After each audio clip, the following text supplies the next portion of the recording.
The angel of the Lord. Rashi says in his introduction to Zechariah chapter 1, the prophecy of Zechariah is extremely enigmatic because it contains visions resembling a dream that requires an interpretation. We cannot ascertain the truth of this interpretation until the teacher of righteousness comes. Nonetheless, I will put my heart to recounseling the verses one by one, according to the interpretations that resemble it, and follow the interpretation of Jonathan. This is God's test for the Jewish people, in particular the Jewish leaders. God's test of who the descendant of David is. The man described in Isaiah 53, the teacher of righteousness. That's who Rashi, known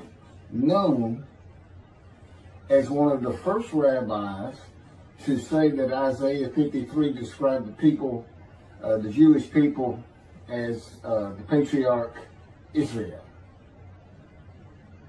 Then here he is in Zechariah, saying we got to have the to know the truth of at least chapter 1 of Zechariah, to know its truth, because we can't do it, and no Jewish man, religious, academic, commentator, or otherwise, has ever had the answer to this.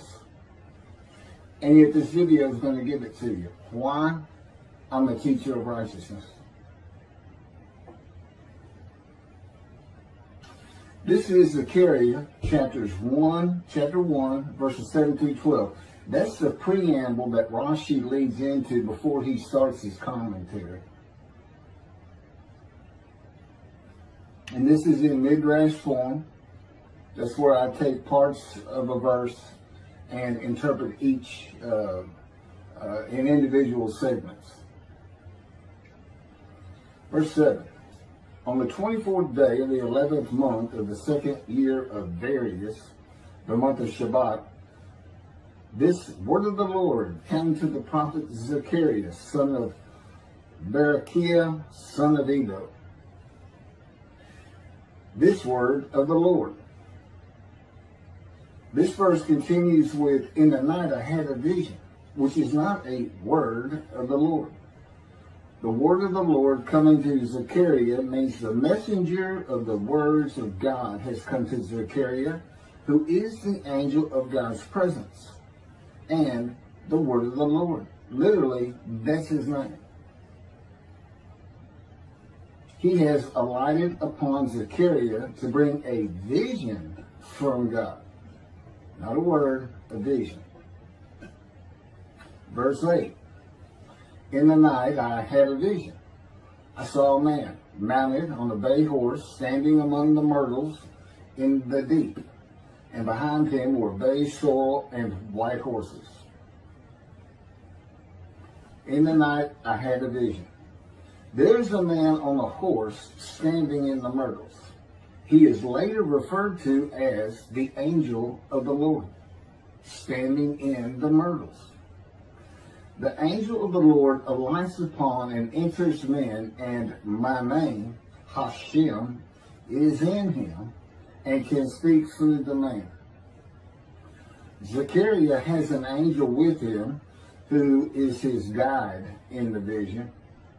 The deep is like a valley Zechariah is looking down on, filled with myrtle trees, and then an open area below that is where the bay, sorrel, and white horses are. Verse 9. I asked, what are those, my Lord? And the angel who talked with me answered, I will let you know what they are. What are those, my Lord? Zechariah is not talking to the angel. That's an angel. It's not my Lord. Who answered, but who never lets him know what they are. he is asking the man standing among the myrtles on a bay horse about the horses in the open area and calls him my Lord. Verse 10.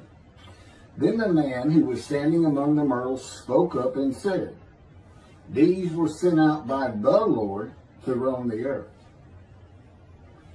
Then the man who was standing among the myrtles spoke up and said, again, this is midrash form.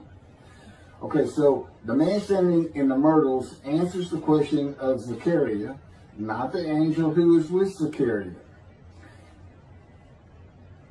Verse 11, and in fact, they reported to the angel of the Lord, who was standing among the myrtles.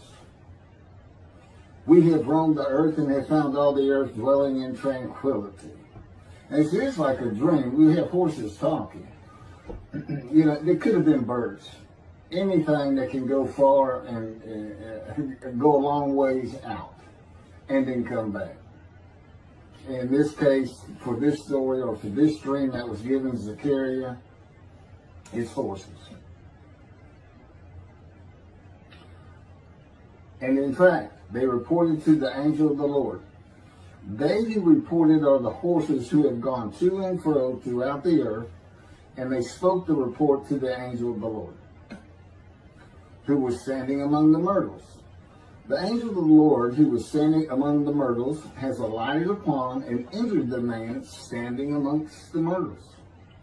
The angel of the Lord is using this man as his visible presence. You cannot see the angel of the Lord.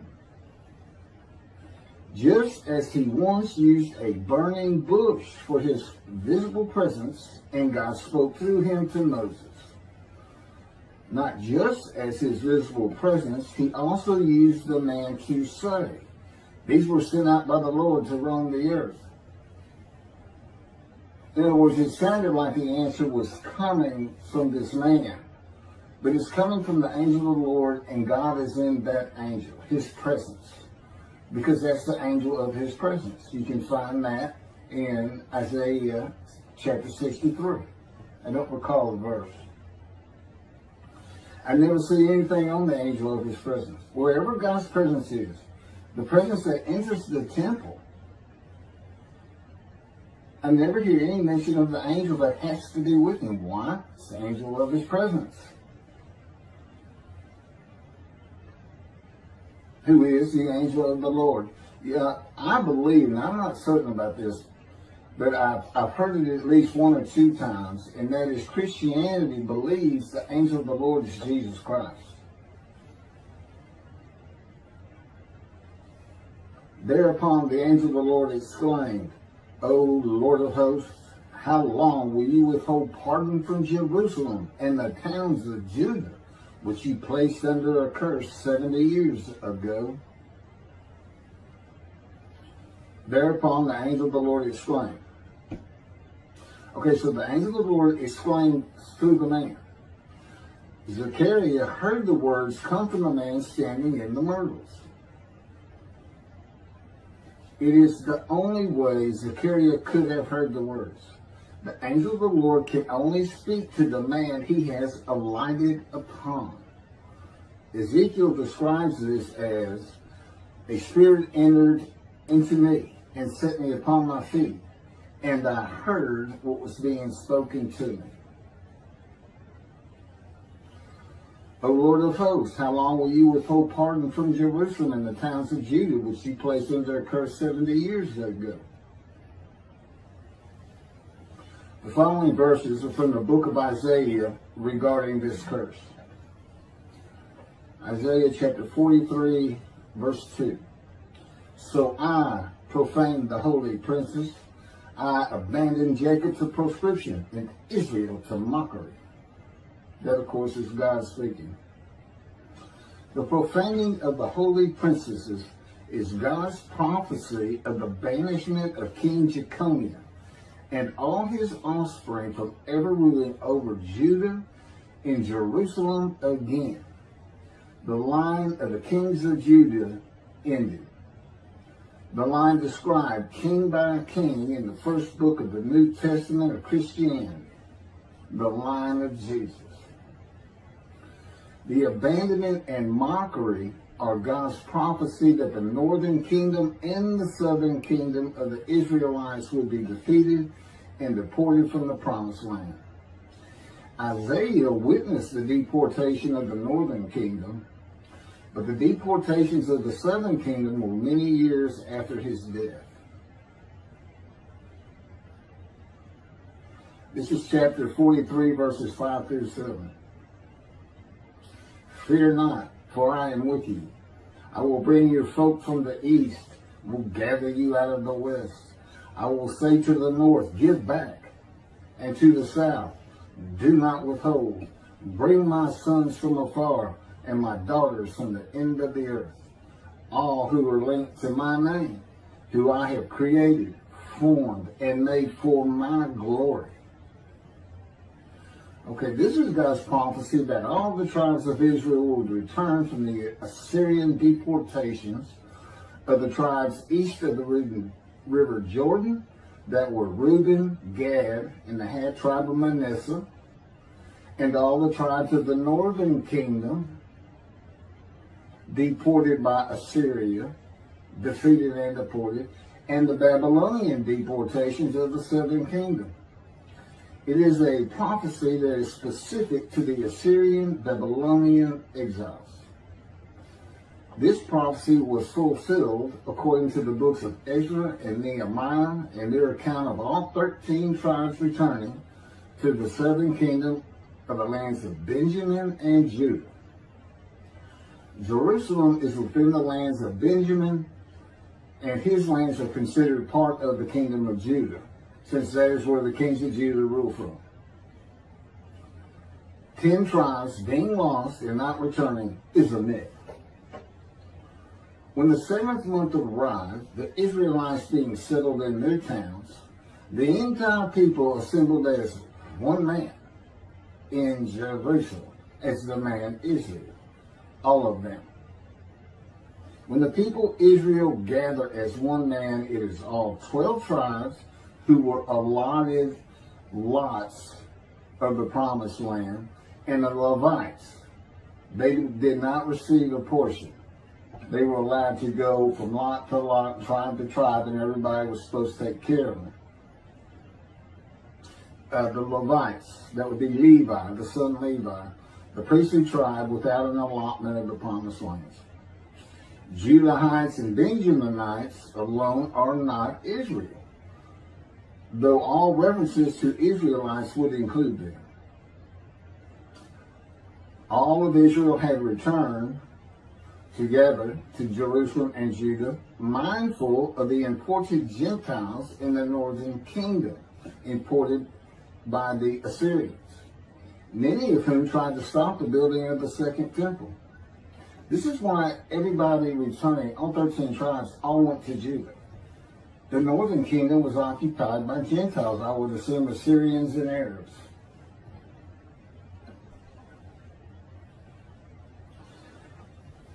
This is 1 Chronicles chapter 9, verses 2 and 3.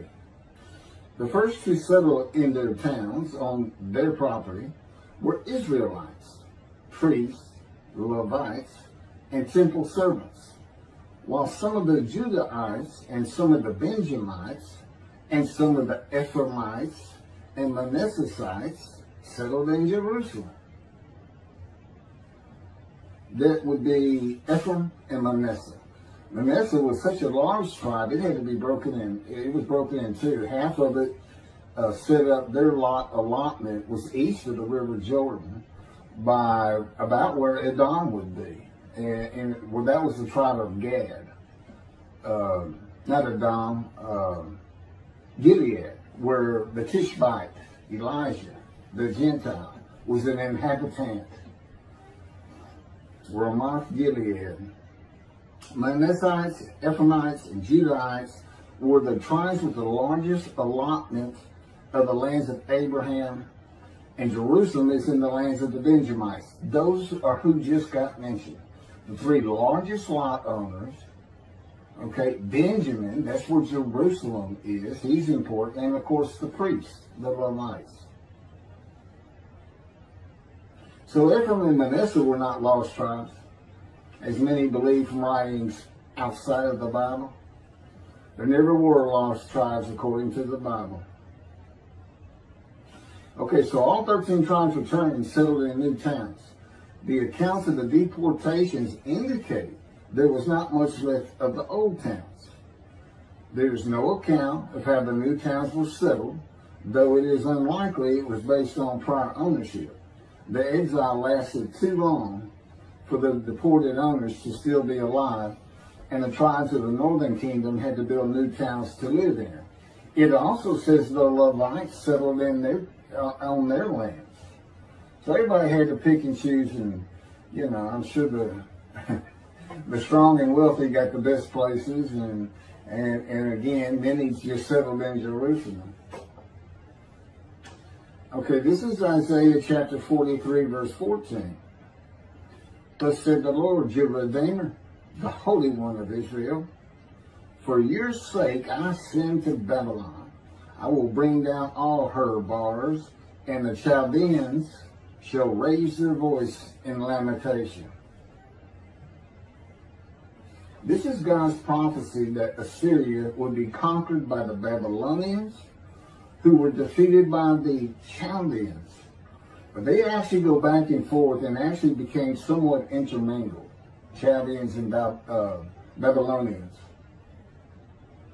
And that he would raise up the Gentile anointed king Cyrus of Persia to conquer them, to clear the way for all the tribes to return. That's how he cleared the way to the desert, or made rivers for them. Basically, he got Cyrus to release them. Chapter 43, verse 25. And I never hear anything about this. It is I who, for my own sake, wipe your transgressions away and remember your sins no more. Okay, this is God doing, and he says there's something new. I'm going to do something new for the Israelites.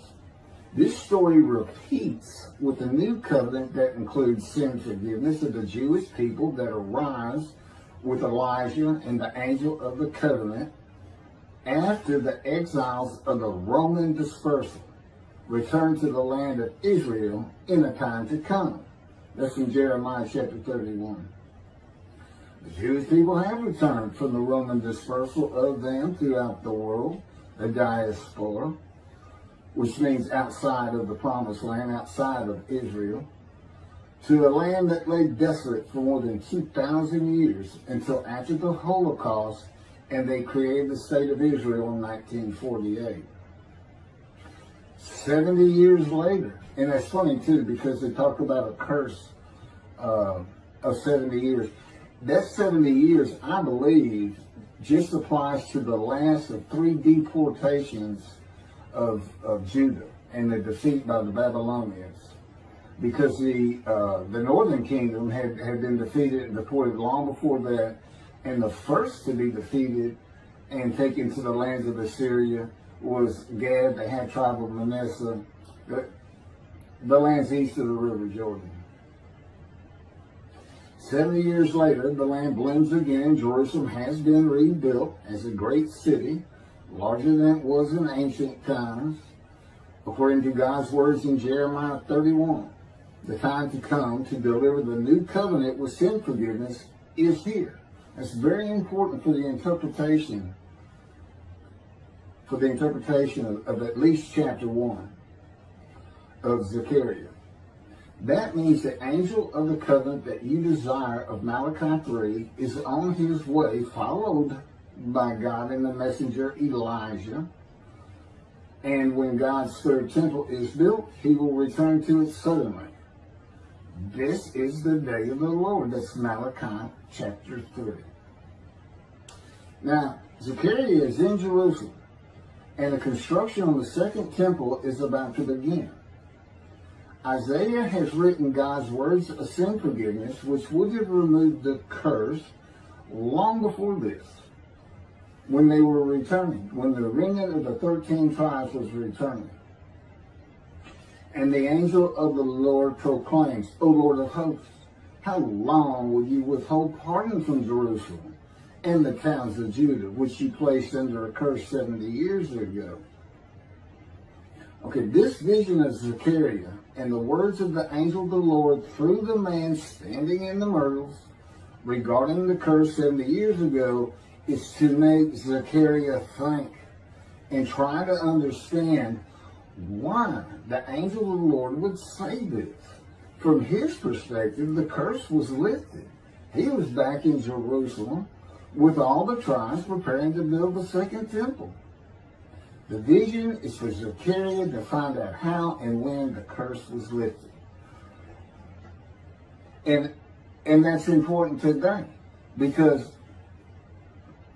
this is the day of the Lord. The new covenant is here, and every single Jew throughout the world is forgiven of their sins right now. And that message has been given to me to be delivered. And it's not getting out there. It's just not getting out there, and that's what happened here. Because if you read Ezra and Nehemiah, it's clear they had no idea that their slaves had been claimed. And Simeon continued, once you know that God has just said, okay, I'm not going to remember any of that. Let's all start fresh. I'm here with the covenant of friendship. Let's everybody start being observant Jews. Okay? Which would include going to Yom Kippur. Having a slate claimed does not mean you have a lifetime now of sin forgiveness. The books of Ezra and Nehemiah reveal, this is how God had me write it down. This is from the book, Isaiah 53, in the day of the Lord, that was dictated to me. The books of Ezra and Nehemiah reveal that the 13 tribes did not know they had been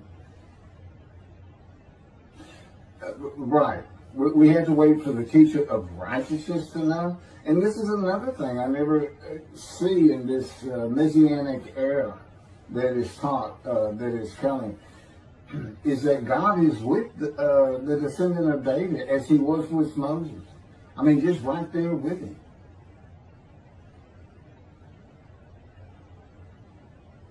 The books of Ezra and Nehemiah reveal that the 13 tribes did not know they had been forgiven of their sins to be a holy seed in the building of the second temple. If people know they have been forgiven and have a clean slate from past transgressions against God and his laws, they are more likely to stop their sinful ways and abide by his laws in the future. The scroll of Isaiah needs to be found and interpreted by Zechariah and the religious leaders so they will know of God's forgiveness of their sins. God will be returning before the temple is built. That will be the third temple, to test the devotion of his righteous servant and make him suitable for his purpose, which might prosper. That includes the building of the third temple. This would begin when his spirit alights upon the anointed one, Moshiach. His presence with his righteous servant will be necessary for the temple to be rebuilt. Islam will not freely hand over their third most holy site to Israel and abandon the Dome of the Rock Mosque, a mosque that sits on the Temple Mount, purchased by King David for God, the most holy site of the Jewish people. With God is the angel of his presence, who is already on the way. You want me to skip that? Okay, this has been covered in other videos more than once.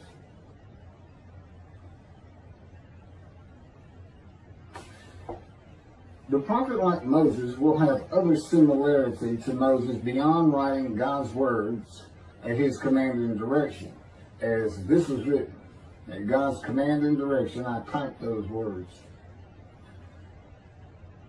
To the greatest degree possible for any human being, Moshe's identity and existence became one with the Creator. Now that's who you're looking for when you say the prophet like Moses. It's not Joshua. I've heard that one. Which is, it says right there on that page, there's never been another prophet like Moses. Well, his attendant Joshua standing right there. If that's... Anyway. Moshe's identity and existence became one with the Creator. I don't think you can say that of Joshua. I don't think you can say that of any man until the Spirit of God alights upon him in chapter 11 of Isaiah. He surrendered himself to God to the extent that our sages say the Shekinah, the divine presence, which is the angel of his presence, who is the Holy Spirit. He's an angel, and his body is not human form with wings. His body is the Spirit of God. Wherever God is, his Spirit is. Wherever his presence is, the angel of his presence is. They're always together. So when they alight upon a man and say, okay, we have tasks for you, that man immediately becomes a man in divine beings. And that's the Shekinah. That's the Spirit of God and the presence of God entering into the temple, which would include the angel of his presence. The Shekinah spoke through Moshe's throat. As I have mentioned, God can speak through me. You're only going to know it, just like with the man standing in the myrtles, by the words that are spoken. Okay? Because it's my voice. But it's not me. I can tell the difference. You can't, other than those would be how God would state it. And you can, if you watch closely, you can see it happen in all these videos. I mean, for the most part. Where God just, it just throws out a sentence or two. And I just keep going, I let him get done, and I just pick up from there. We've been working on this for over 13 years. That's from the Zohar, Volume 3, page 232A. And then it says, i.e., he was God's veritable mouthpiece on this earth. That's from the Sefer Hashikos, 5749, Volume 1, page 290, and a footnote. The prophet, like Moses, will also have the answer to these questions. Quote, the great Jewish philosophers try to understand the question of how Moses heard God literally. Some insisting that God spoke actual words and Moses heard them with his ears, while others suggest that God's speech was communicated silently to Moses' intellect and only uttered in sound by Moses himself. Maimonides, Rambam, even as he affirmed the communication between God and Moses as a fundamental Jewish belief, ultimately conceded the mysteriousness of that process. The entire Torah reached Moses from God in a manner which is figuratively described as speech, but no one has ever known how that took place except Moses himself, whom that speech reached. That's commentary on the Mishnah, Sanhedrin, chapter 1. Well, I have the answers, and I've been telling you the answers. God is in his Spirit. Spirit enters into you, because we find it in Ezekiel. There's where God tells you. God was telling Ezekiel, get up on your feet. Ezekiel says, at that very moment, the Spirit entered into me, and I could hear the words of God. There it is. When he enters him. Now, he's not hearing that through his ears. There's the first question answered. It's not to your ears. And there is a silent knowing. That's what we call it, or what God has taught me. Now, generally, I just hear words as though they came in through my ears and they're in my mind, as though my eyes and my ears have perceived. But he can put just knowledge into my mind without uttering a word. And it's kind of can be pointed out easiest with when he comes to a man, and like he came to Samuel, and Samuel just says, here I am. It's as though before he speaks to you, and this is what happened with me, he put in a knowledge in my mind that the God of creation was about to speak to me. And so when he did speak, it was as though he had always been there speaking to me.